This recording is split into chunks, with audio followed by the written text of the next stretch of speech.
Rail দপ্তরে চাকরি দেওয়ার নামে বেকার যুবকদের কাছ থেকে 5 লক্ষ টাকা হাতিয়ে নিল 4 যুবক। শনিবার সন্ধ্যা 7:30 অভিযুক্ত 4 যুবকের মধ্যে এক যুবককে আটক করল ক্ষতিগ্রস্ত যুবকরা। জানা যায় বিশ্বজিৎ দাস, প্রেম সিং, অভিজিৎ সিং, দীপ্তনুশীল নামে 4 যুবক রাজ্যের বিভিন্ন প্রান্তে বিভিন্ন এলাকায় বেকার যুবকদের রেল কোম্পানির বিভিন্ন দপ্তরে চাকরি দেওয়ার নাম করে 5 লক্ষ টাকা হাতিয়ে নেয়। সিপাহীজলা জেলা মূল ফটকের সামনে অভিযুক্ত 4 যুবকের মধ্যে এক যুবককে আটক করে ক্ষতিগ্রস্ত যুবকরা। সংবাদ মাধ্যমে এই নিয়ে বিস্তারিত জানান ক্ষতিগ্রস্ত যুবকরা আমাদের পাবলিক অ্যাপস ক্যামেরায়।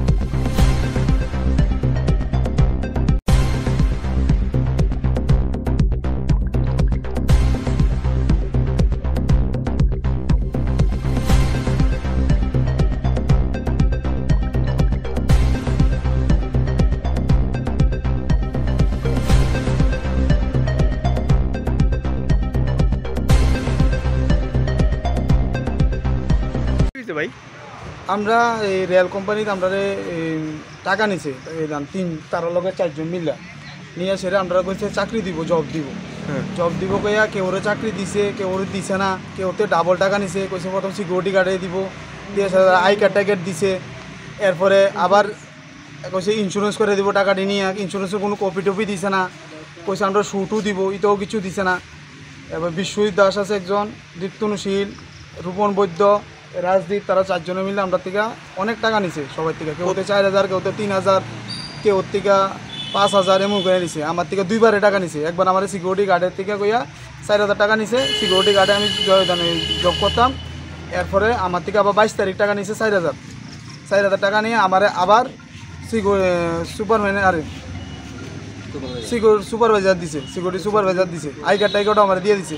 2 দিন পরে দিয়ে গিয়ে আমার পার্শ্ববর্তী বাড়ির লগে এক ভাইয়ের লগে আমার মতবাদ সৃষ্টি করাই দেয়। ঠিক আছে, তোমরা যে চাকরি দিব কিয়া টাকা নিছে, তোমরা কি প্রমাণ আছে?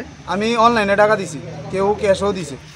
আমি অনলাইনে একবার 7,500 টাকা দিছি, একবার দিছি 3,500 টাকা। সবাই মিলে 2 অ্যাকাউন্টে দিছি। সবাই মিলে কত টাকা দিছে টোটাল? সবাই মিলে আমরা আসি কমে হিসাব করতে হবে, প্রায় যদি রাফ হিসাব করা যায় 109 জন আছে।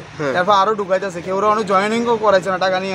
অনুমানিক কত টাকা? অনুমানিক 5 লাখ টাকা। এটা তারা কয়জন? তারা 4 জন। উপরে মেয়ালে তারারও জানাইছি, উপরে তারার বস অজিত সিং স্যার, তাই নাও জানছে। তাই না আজকে 3-4 দিন ধরে জানে। তাই না কইছে হ্যাঁ আমি এমন করে দেবো, আজকে কালকে বসু এমন কইতাছে। আমার বাড়ি উদয়পুর। তারা বিশালগড় থাকতো 4 জন। 4 জনের মধ্যে 3 জন বলে বাইকে গেছে, 3 জন বাইকে গেছে গা। এরপরে আমি আইসালাম, এবারে বিশালগড় দাদা তারা জানাইলাম, পার্টি দাদা তারা জানাইলাম, তারাও আমার সহযোগিতা করছে। তারা কইছে এবার হেরে তারা সবাই মিলে আটকে রাখছে। তাই কেসারা কইছে অনেক আমরা পিএসের কাছে যাম, মানে বিশালগড় পিএসে যাম সবাই মিলে। তোমরা সবার বাড়ি কি উদয়পুরে? এদিকে উদয়পুরের আছে আমরা 5 জন, আর বাদ বাকি বিশালগড়ে। জায়গার থেকে তারা টাকা নিছে। এমনি সবার লোক যদি কন্ট্যাক্ট করে তো সবাই করেছে, সবার থেকে টাকা নিছে। এখন আমরা কিছু ইন্স্যুরেন্স করবো করে টাকা নিছে, কিন্তু আমরা কোনো ইন্স্যুরেন্স কপি টপি কিছু দিছে না। যেই ছেলেটা এখন আছে তার নাম কি? যারা আটকেছে? নাম রাজদীপ। কোন জায়গাতে আটকেছে? এই জায়গাটার নাম কি? বিশালগড়। বিশালগড় কোয়ার্টারে। এই জায়গাটার নাম কি যে জায়গার মধ্যে আটকেছে? Sepahijala first gate. এখানে এরা আটকেছে। হ্যাঁ, এর নাম রাজদীপ। এর বাড়ি কোনখানে? এর বাড়ি হলো পানিসাগর না? হ্যাঁ। তোমার নাম? আমার নাম অভিজিৎ দাস।